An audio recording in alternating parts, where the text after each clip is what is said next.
There was a lot of head scratching at that pinfall this week on Raw. What's the story? On a recent edition of Wrestling Observer Radio, Dave Meltzer discussed a controversial booking decision that occurred on Monday Night Raw last night. Finn Balor came out to take on Kane and took 3 chokeslams before taking the pin. In case you didn't know, Kane returned to the WWE on last week's edition of Monday Night Raw as the surprise 5th member of Miz's team against The Shield. During the steel cage match between Braun Strowman and Roman Reigns, Kane came up through the ring floor and attacked Reigns, giving Strowman the victory.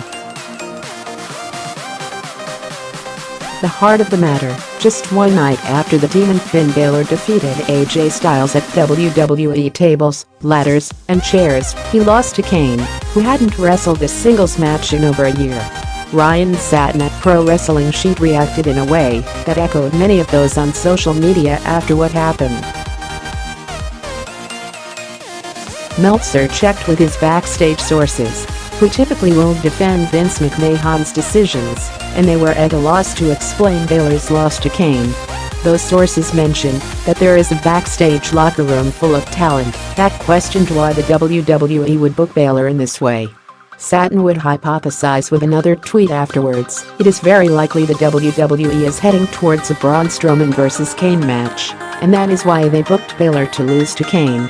It was to make the big red monster look strong before eventually losing to Strowman and taking another hiatus to focus on his mayoral campaign." What's next? After SmackDown Live's invasion of Raw last night, it is truly up in the air on what is next for everyone involved in the WWE. It was a level of chaos we haven't seen in the company in quite some time. Authors take: "I was just as baffled as most of the world last night when Kane pinned Balor clean. There were several other people on the roster they could have fed to Kane to make him look strong ahead of a Strowman match."